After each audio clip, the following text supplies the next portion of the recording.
What's up? How's it going? It's going pretty good. It's going pretty good. So everybody out there, I know you're excited to get all those juicy deck tech secrets for Prism. No offense to Tyler, your build was good. I like it, but at the same time, because Kyle is my business partner and my good friend, I like his build better. So you stinky rules. That's just how it is. I don't know. That's just loyalties, I guess. I don't know what's going on. Anyways, long story short, Vegas was insane.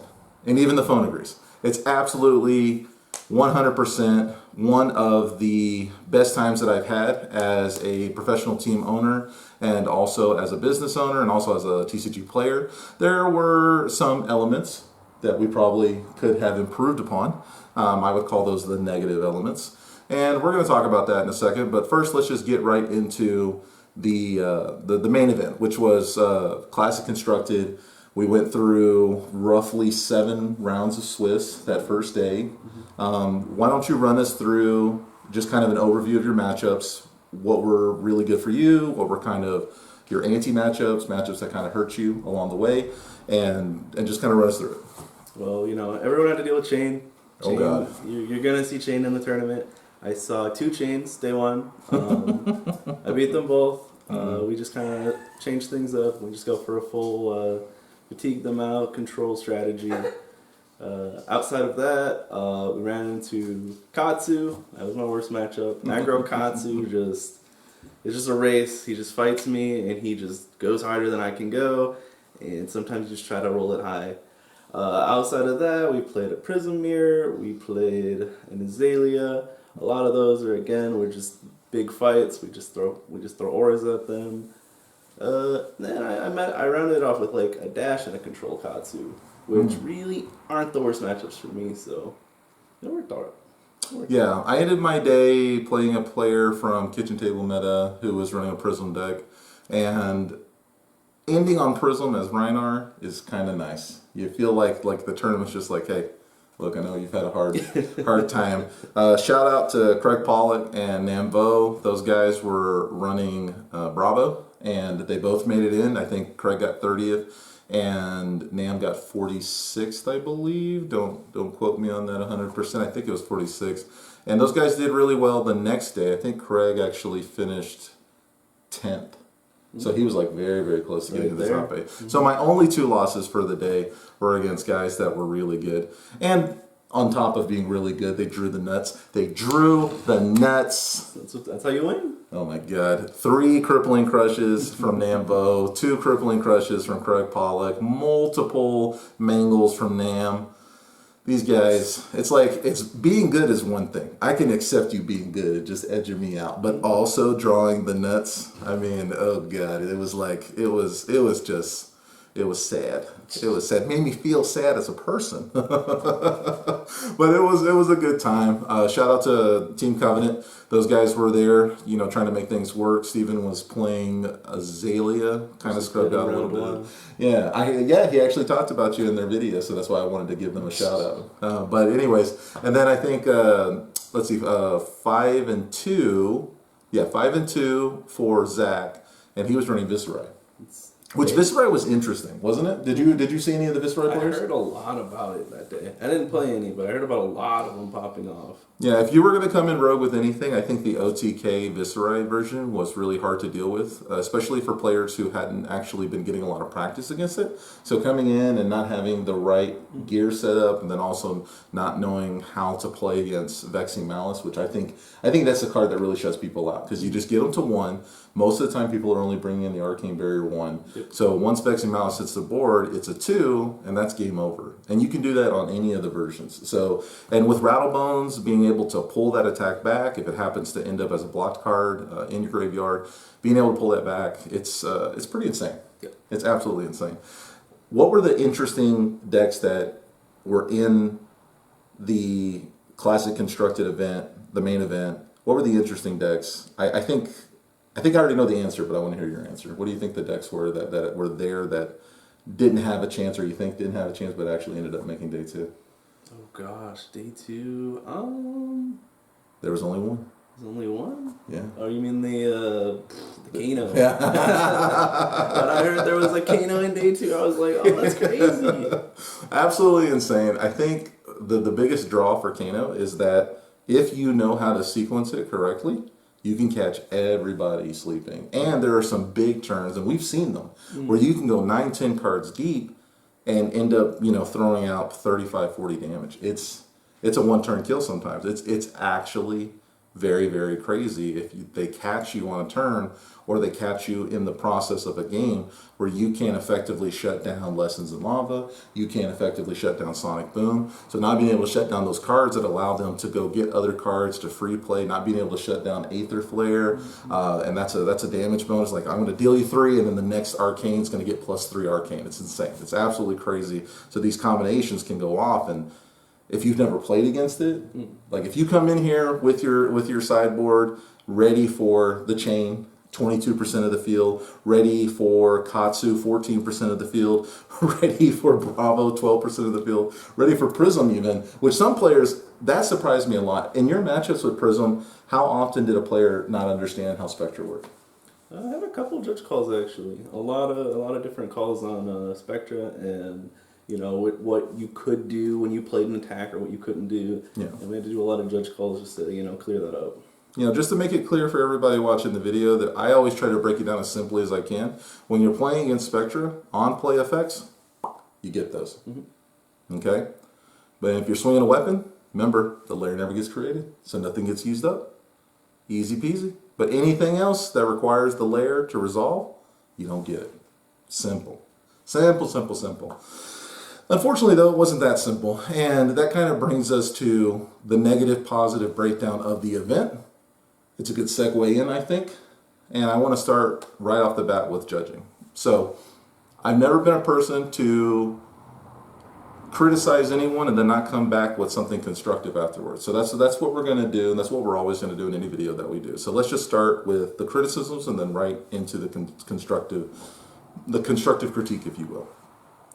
Channel Fireball, going into this event, probably gave us from July till now, let's say July, August, September, almost 3 months. We'll say 2.5 months, or even 2 months just to be fair. So they had about a 2-month lead time in order to get their judging together. And one of the observations that was made to me is that there may not be enough judges across the country to actually run the event properly, level 1 judges. So here's my take on that.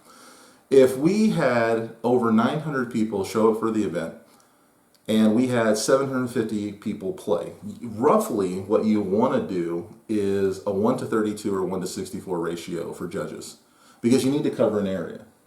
So if you did a 1:64 ratio, then effectively every 300 people should have been roughly 5 judges, roughly.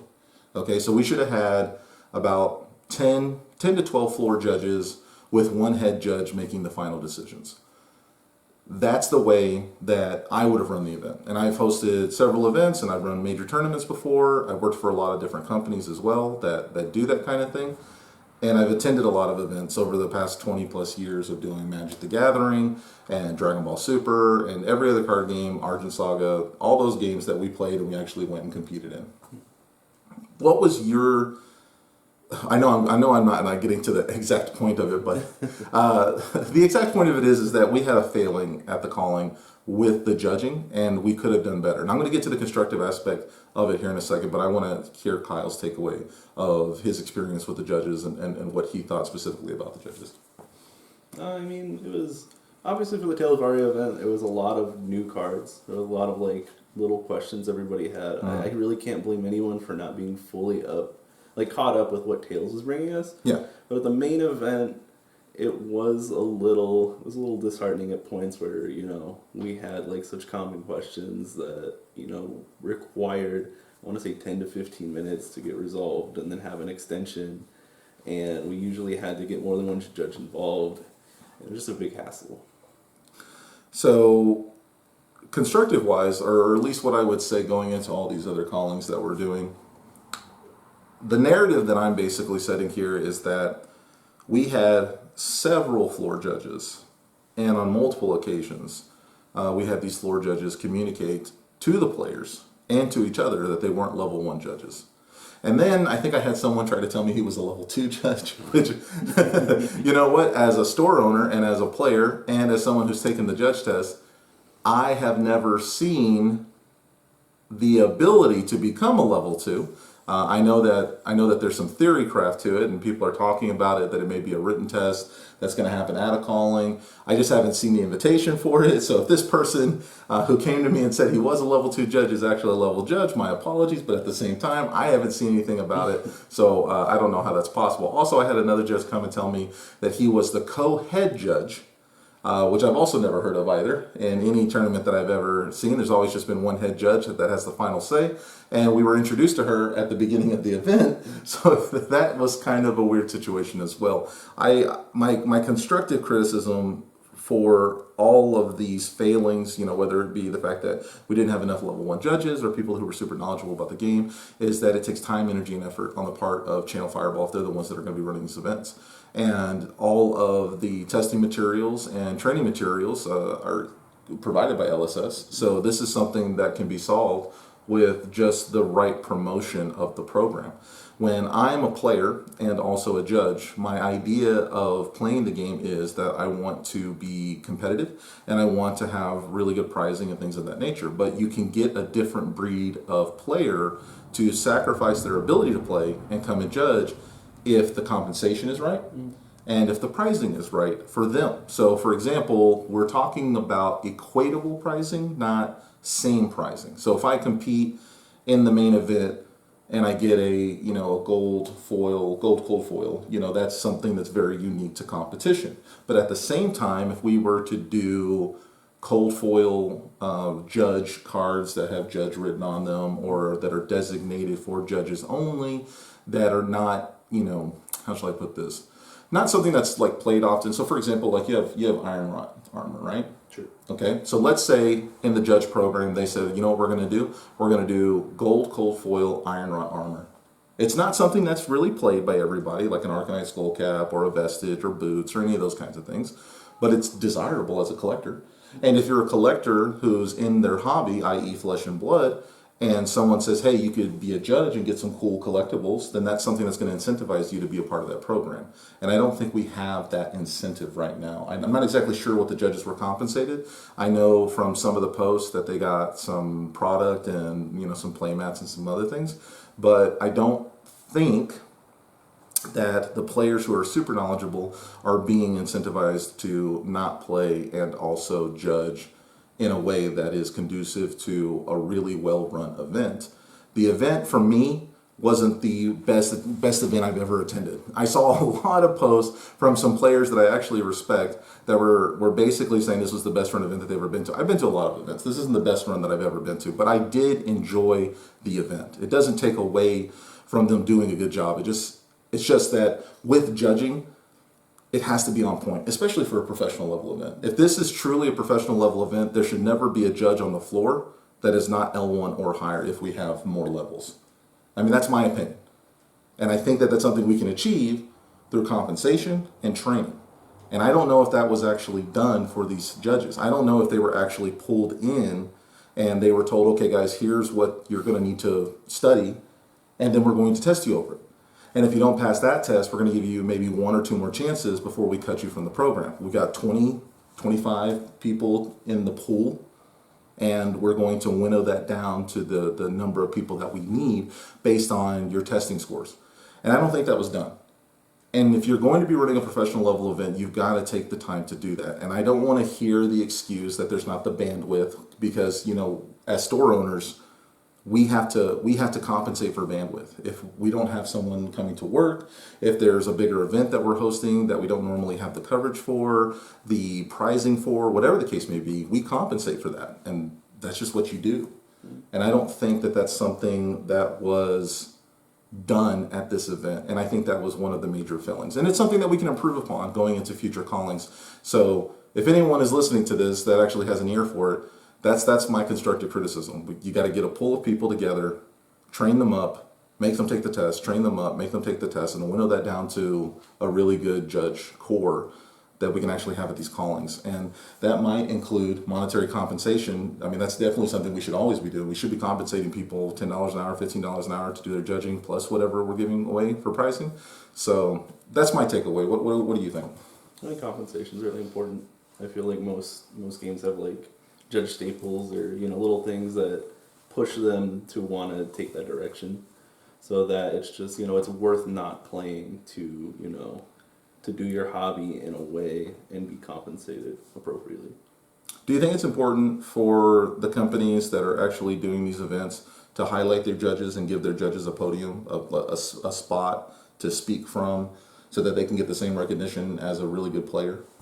Yeah, of course. I mean, why wouldn't we want the people that are going to all the callings and being the big head judges and the top guys be the ones that not only are they important for the calling, but they're also the people in our communities that we reach out to when we really have those new questions. I think a lot of what players are trying to do is they're trying to break into content creation, or they're trying to have a platform so that they can speak about their own experiences and things of that nature. So I think that can be integral to creating a space that is conducive to attracting very knowledgeable people, or people who are going to be serious about their craft.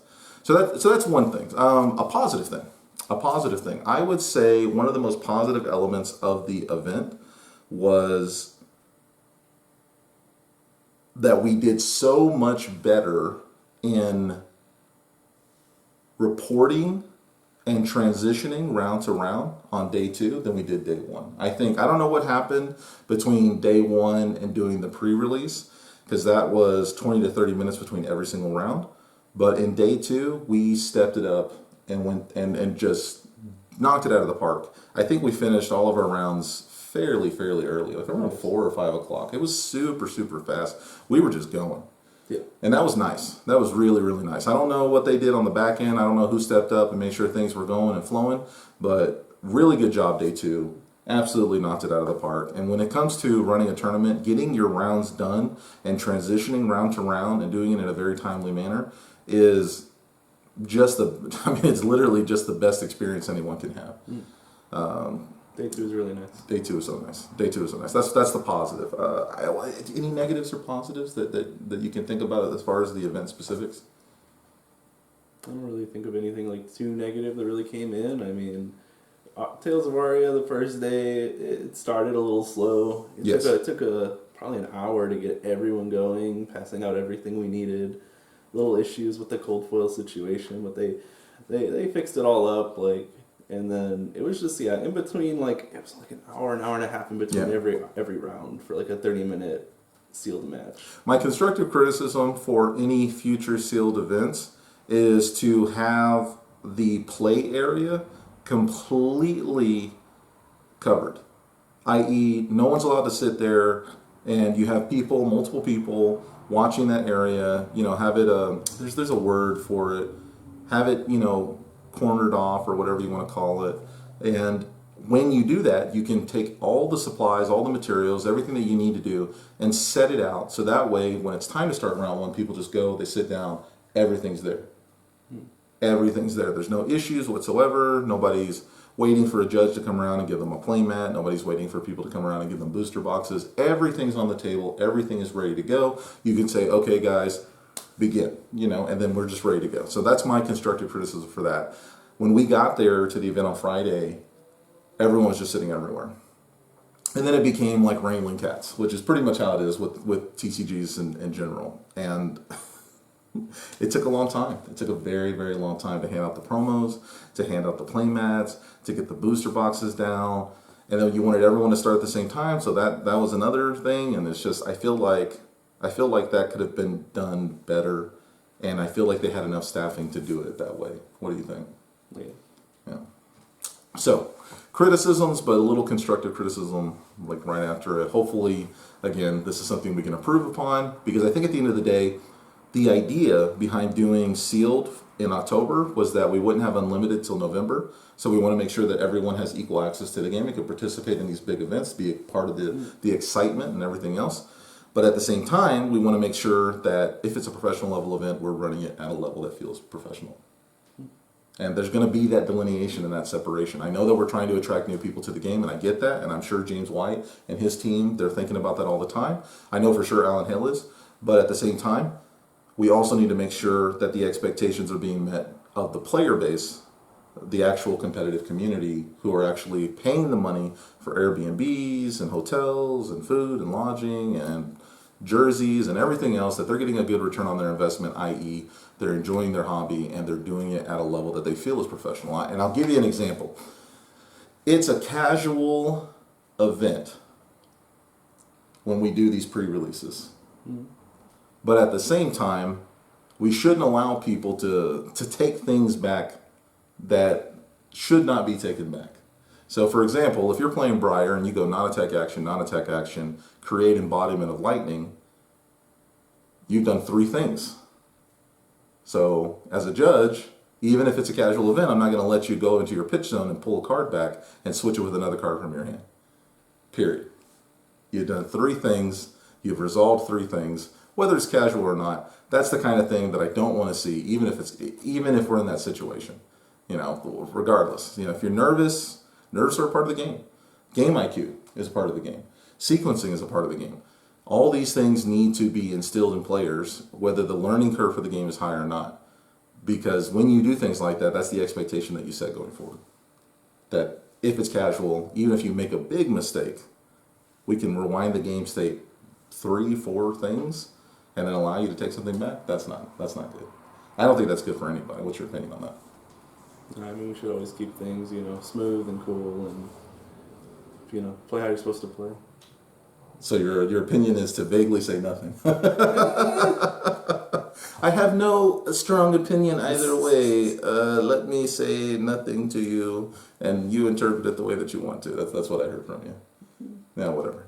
Anyways, we're gonna stop talking about all this stuff, and we're gonna get right into why you came. So let's go ahead and get over to the deck tech. Kyle's gonna lay everything out, talk to you a little bit about why he runs certain cards and what he does with certain cards and why they have a space included in the deck.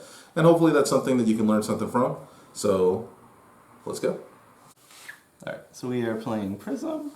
Her ability is just to use 2 resource to make a Spectral Shield, and then her weapon is Luminaris. Luminaris basically makes it so that all of our auras become weapons that cost 0 and can swing for 1. So our Spectral Shields are cards that essentially say when you would take a damage, instead of taking a damage, you would pop the shield instead. But because of Luminaris, we can attack with them. Luminaris also says as long as you have a card with a yellow strip in the pitch zone, all of your illusionist attacks have go again, including all of your auras. So outside of this, we'll start with the red cards. Our first card is Wartune Herald. This is probably my favorite Herald of the bunch. It simply costs 1, and the card is pretty much just aggression. And the whole idea of us playing the Heralds is that when they hit, it's going to turn on our chess piece, Vestige of Soul. Vestige of Soul says that whenever we pitch a light card, we're going to get an extra resource. So the idea behind Wartune is that it comes in, and its only effect is that when it hits, it's going to go into Prism of Soul. So usually people are more than likely just going to allow this to go through because they're not going to commit 3 cards to stop it. Going in the same vein, we also play 3 Herald of Triumph for the same reason. The only difference this card has over Wartune is that it costs 1 more, and it's going to make the attack action cards of -1. Something we didn't speak about before is that all of Prism's Heralds have Phantasm. So Phantasm is just an effect that when a card is blocked by another attack action that has 6 or more power down here, it's just going to break the chain. So Herald making it go to -1 means you have to block with an attack that has 7 or more power, which is very awkward for classes, and that's why we like to bring Triumph in, just because again it's going to help us to bring in the Vestige of Soul and allow us to just have the really big turns that Prism is trying to have. Outside of this in red, we go away from the Heralds. We play 3 Command and Conquer. The reason we play 3 Command and Conquer is because it costs 2, it pretty much follows the whole curve that Prism's doing. It blocks for 3, just like all the heralds. So when we go into a defensive strategy, it's still really good. And then it's just that defense reactions are really popular in most decks that pretty much aren't chain. But even so, the other ability to getting rid of their arsenal is really strong against decks like chain and pretty much everybody. There's a lot of people just trying to put stuff down, and so it becomes a very necessary card. The next red card we play 2 Prismatic Shield. This card is very good when you're ahead, but when you fall behind, this card can fall back. It costs 3. It creates 3 of these spectral shields that we are able to attack multiple times with. The issue with this card is when you're playing against things like chain, it's pretty much you're going to have to pitch 3 to block 3, and so you're giving up 2 cards just to block for 3. And we definitely go more on a defensive strategy when playing against the most popular deck. Against things like Bravo, it's really nice, but our last 3 cards, we're just going to play 3 Think Below. It helps us get on the defensive plan, and then it lets us bottom deck a card and draw, which lets us dig for Arclight Sentinel, which is more or less one of the more important cards we need to see in the chain matchup. Alright, for our next color, we're going to be going down through blue. For blue, we do Wartune Herald again. It still swings for 1, only does 5. So the thing about it is you still have to commit at least 2 cards to stop it, and it's going to turn your soul off. And then we really need blues, and we'll talk about why we need blues later, but for the most part, very, very simple thing we don't have to talk about again. We'll do Herald of Triumph, same deal as before. -1 on the attack, so you have to block with a 7 or higher to make Phantasm pop off. Turns on our Vestige. Good old, good old. Next we play 3 blue, Herald of Rebirth. So this one is going to cost 2, like all the other heralds. It's going to swing for 5, but if this one hits, you get to take a card with Phantasm from your discard pile, put it on the top of your deck. This is going to allow us to get our bigger threats, like our red ones, or our red heralds, or some of our more powerful yellow heralds that only exist in the yellow color that we'll talk about later. And then one of my old favorite heralds, we have the Herald of Protection. This one comes in, swings for 5. If it hits, you are going to put it in your soul, and you're going to play a Spectral Shield. So it's more like every Herald of Protection is swinging for 5 and then pinging for 1, so it's almost like an additional damage.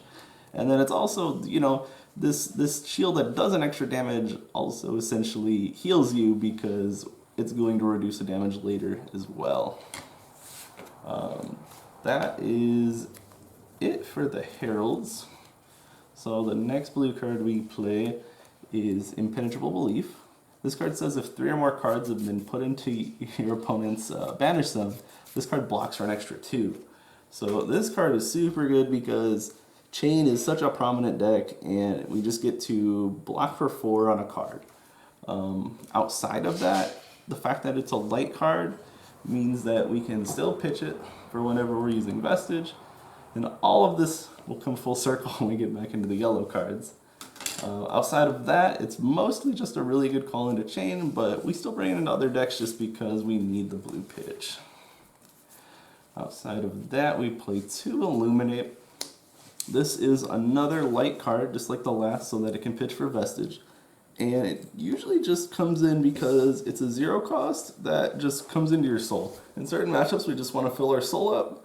It blocks for 3, which is really useful whenever we're going on the defensive plan. And it allows us to set up for future turns because usually we're playing with a 4-card hand, and when we pitch to swing, we can use this to poke in for an extra hit and then use our 4th card for setting up our arsenal just so we can go later. Sometimes you can also just throw one of these down, your opponent's going to see a 2 attack and they'll just take it, and then when it hits your soul, turns on Vestige and lets us do some shenanigans. All of that in yellow we'll talk about in a bit.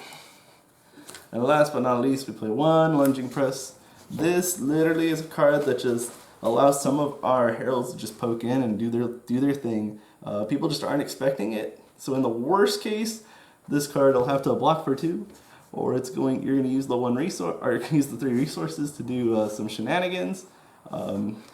We can block with our legs, block for 1, have 2 floating, and then if we use the 2 floating, we can always pay for Prism, or we can play auras, which we're going to get into when we go into yellow. And that's going to do it for blue. Alright, going into the yellow cards, it's going to be a lot of the same old things we've already talked about. We're going to start with a War Tune Herald, swings for 1, our pay 1, swings for 6. When it hits, it goes into soul. A lot of the same old, but just the yellow. The only exception with all these cards is that it's going to, turn on Luminaris so that all of our cards have go again, which is really important because all of our heralds can, we can swing with 2 heralds a turn, sometimes 3 if we're lucky. We're going to go in with a Triumph, yellow, same idea, -1, you got to block 7 or more to get Phantasm to pop off. We also play the Rebirth yellow. Just like how the Rebirth blue, you put a Phantasm card at the top of the deck when it hits. It's the same deal, we're just going to do it again in yellow. And then Herald of Triumph. It is also just going to swing, and when it hits, it's just going to make a shield. So you think of it as a 7 damage swing when hitting instead of a 6 damage swing. And then it can also just heal you 1 if it hits. So definitely a super powerful aura when it goes off and does its thing. Alright, now we start getting into the more unique cards in yellow, and these are the things that make Prism Prism. So the first card we see is Herald of Judgment. And so Herald of Judgment is a Prism specialization that says, if this hits and it goes into your soul, the opposing hero cannot play cards from their banish zone. And this is super relevant against things like Chain, who is the absolute biggest threat of a deck right now. It also has some smaller uses against Katsu. Katsu tries to use his ability to play from banish. Dorenthia has her specialization that tries to banish an attack reaction and then play it. So it also has a multi-use. It's also a yellow pitch, so it always turns on Luminaris. Still swings for 6 for 2. It's really powerful, and it blocks for 3. So super good card that we just kind of have to play in the current game. And then comes Prism's bread and butter, and one of my favorite cards, the Herald of Erudition. This is our bomb. This card is insane. So when this card hits, it's going to go into your soul and you draw 2 cards, but it only swings for 5. But to offset all of that, this card also has Dominate. So Dominate says you can only block with 1 card from your hand, and that's what makes this card such a big deal. You can only block for 3 in most cases, sometimes 4 with a defense reaction, and if you're not able to add in your equipment, you're going to have a bad time. This is also one of the main reasons we play Dreamweavers, which is just going to be a card that turns off Phantasm from our cards so that they can't be popped with a 6 or more attack. Sometimes we'll bring in Dreamweavers just to turn on the Vestige sometimes. And the reason we do all that is so that we can turn on our leaders, or we can turn on a Vestige. When we turn on a Vestige, we can start playing their bigger cards like our auras. So starting off with our auras, we're going to play, first off, my favorite aura is Merciful Retribution. So this guy says, whenever an aura attack action card you control is destroyed, you deal 1 arcane to your opponent. So basically, all of the shields that we have that are swinging in for 1, when they are popped by taking damage, it's going to shoot 1 arcane at your opponent. The alternative is whenever you play a herald and they pop it with Phantasm, it's going to send 1 arcane to them, and it's going to put this card into Prism Soul, which is going to just allow Prism to play more shields and then just create more pressure. The last thing is that whenever you pop another aura, including itself, the card itself is going to go to Prism Soul, which is going to turn on the Vestige. So all of these just create really interesting lines of play for Prism that just allows you to start chaining auras or just never stopping the pressure. Outside of Merciful, the next big one is going to be Genesis. Genesis and Merciful I definitely play in on most of my matchups. This just says at the beginning of your turn, you can put a card from your hand into your soul, and if it's a light card, you can draw a card, and if it's an illusionist card, you're going to play a Spectral Shield token. So this card can come down, and when you charge, you're going to immediately turn on your Vestige of Soul, and you're just going to play an extremely powerful turn. So usually when Genesis comes down, people aren't going to allow it to stick around because all of our auras have spectra. And so all of our illusionist auras can be attacked and just sent away. Boop doop.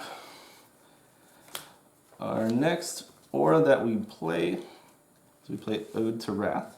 Ode to Wrath is only in the deck for Bravo and I would say the Brute matchups. The idea behind this is that whenever you have an aura on board, they're going to have to waste almost their entire turn just to pop it. And so Ode to Wrath is what turns all of your shields into threats. This is whenever you would deal damage to an opponent, they lose an additional one source of their life. So this means that whenever you attack in with your spectral shields, it's going to deal a damage, and then Ode's going to make it deal a second damage. Ode is also an aura, so whenever you play it, it gets to swing itself. So you swing for 1, and if it hits, they're going to take 1. So with just 2 cards, you're going to be dealing 4 damage a turn, which is a big threat, and that's why they have to answer this card. Against most other matchups, it seems usually kind of greedy to try to play these cards down, but I'm sure there's a lot more aura builds that can make that happen more consistently. The next aura we play is the Arclight Sentinel, which is kind of the bread and butter of the metagame right now. Arclight Sentinel is what allows us to basically stop Chain in his tracks. It is super important to shut Chain down whenever he's just banishing cards and trying to have a really big turn. It plays for 6 instead of 4 like the other auras. So usually you have to give up 2 blues, or if the Vestige is turned on and you're lucky, you can maybe do 2 yellows. This is definitely a card. It comes down and it just says your opponent has to attack this card. Whenever you pop Spectra, you're just going to break the chain so that a lot of, go again's not going to resolve, so that you're going to need extra action points to continue the aggression or your turn's just going to end. Outside of that, we are done with the auras.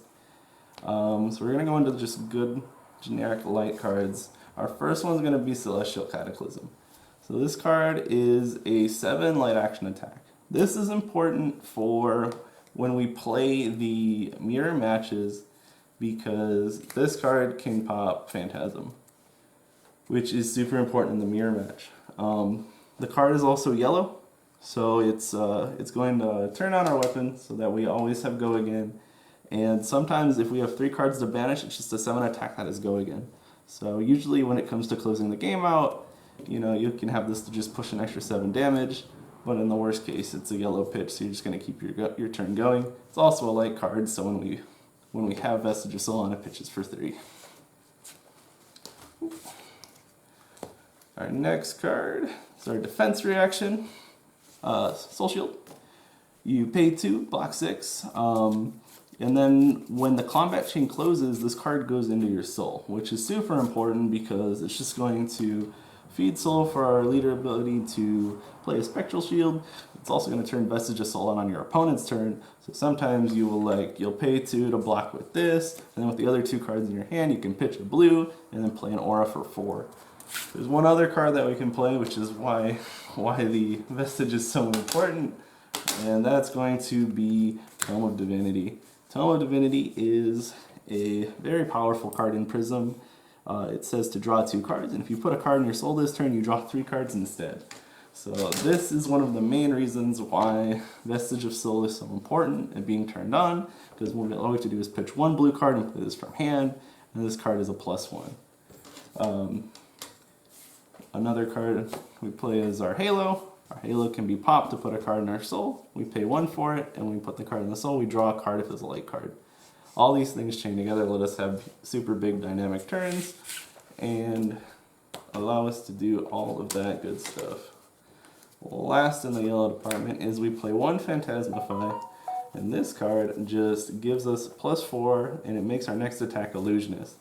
What's cool about this card is when we pair it with Herald of Erudition, we make it a 9 damage swing that your opponent can only block with 1 card because of Dominate, and if this card hits, we're going to draw 2. The cool thing about this is if we use Dreamweavers, we can take Phantasm away from the card and just go in for 9 damage, and they've got to have a lot of equipment to get that block out. The last like little interesting thing that this can do is when we play Command and Conquer, Phantasma 5 makes an Illusionist card, so it actually has Go Again when we pair it with our Luminaris. So just little texts that sometimes come in to help us hit big numbers. And then our last card in the deck is going to be the Great Library of Solana. This card you pay 2. You lay it down at your action point, so you're usually going to do it at the end of the turn. It says at the end of your turn, if you have 2 yellow cards in your pitch zone, your hero is going to gain 1 intelligence, so going up from 4 to 5, and you're just going to draw 5 cards at the end of the turn. And this works for both players, so always got to be careful with that. Usually against Prism, we'll side it out because we're not trying to give the opponent any advantage. And it has an additional action that either player can discard 2 yellow cards to destroy the library, and that action has Go Again. So really quickly, we'll go over equipment. Our first card is going to be the Luminaris, which we kind of talked about. It's just, as long as we have a yellow card in our pitch zone, all of our illusionist attacks have Go Again, and then it makes all of our auras weapons that are illusionists and have 1 power. And they're just once per turn actions that can attack for 1. Our next piece of equipment is going to be the Phantasmal Footsteps. This card is what allows Prism to just do what she does with Heralds. It allows us to play with a 4-card hand, where we can swing with a Herald, and if an opponent pops it with Phantasm, then we can just pay 1 to get our action point back. This also allows us sometimes to attack and pitch a card that isn't yellow, and opponents will just pop it anyways, and then we can hold our action and maybe get another swing in anyways. The other thing that's super important about this is that when you defend with it, you pay 1 to give it 1 armor for the turn. And as long as you're defending something with less than 6 attack, they won't break. So usually this is used to just block out like 4s and 3s, or just like little weapon pokes or dagger pokes. And you can just use it multiple times in a turn, especially against like Dash, when she's loading her weapon. Every time she loads the gun, the chain clears and the weapon, the gear pulls back, and you can defend with it again. So essentially Dash is always shooting at you for 1 instead of shooting at you for 2 at the beginning of the game. The Halo here is a card that turns on our Vestige of Soul. So we'll bring Vestige of Soul in here too. So Vestige of Soul just says whenever you pitch a light card, if a card's been put in your soul, you gain an extra resource. Halo says you can pay 1 to destroy it and put a light card in your soul, and then if it's a light card, you draw a card. So Halo can turn on Vestige and allow us to do some really big plays with Tome of Divinity, or just playing an aura, or sometimes it just helps to cycle our hand if it's bad. One thing we can't forget about Halo, though, is that it has Spell Void too. So in certain matchups, like with Chain, when you're dealing with Vexing Malice, sometimes you can just stop the two spell damage. This also can come across with Kano. Whenever they're doing their big pop-off spells, you can always make sure you can block it there. Vestige of Soul, we've talked about this plenty. Blocks for 1, but has Blade Break, so it's gone when you do it. It just allows us to have really big turns, so usually we don't want to block with it until the very end of the game. And then Dreamweavers we talked about a little bit. It just turns Phantasm off on any card. Allows us to get in with Herald of Erudition, and sometimes we'll just use it to get a War Tune or any other aura. Just make sure it absolutely doesn't pop. And if it hits, we turn Vestige on. Sometimes we have some really big Divinity turns. The only other thing to note about this is it also has Spell Void. So sometimes you play this card and you just block the 1 spell damage because you just don't need to give anything not Phantasm. Outside of that, we played 2 other pieces of equipment. This comes in for Viscerai, Chain, and Kano. No Rune Gloves are just our source of Arcane Barrier. We only play 1. I don't really feel it's super necessary to play more than 1. I feel like Prism has a pretty solid matchup against Kano. If we did actually have to need more Arcane Barrier, I think we just win the race. So I only play the No Rune. And then the last piece I play is the Tunic. This card essentially only comes in the Chain matchup, and the whole idea is that instead of playing the Vestige of Soul, we're going to play Tunic because the Vestige of Soul will never turn on against Chain. We basically change our whole game plan from swinging with auras to just full blocking Chain, and just waiting for our big Arclight turn so that we can eventually just fatigue them out and win the game. This card allows us to just have a bunch of extra resource that we can use to either activate Prism to play cards from our soul, to get a Spectral Shield out. We use it for the Null Rune Gloves, sometimes just to negate 1 damage.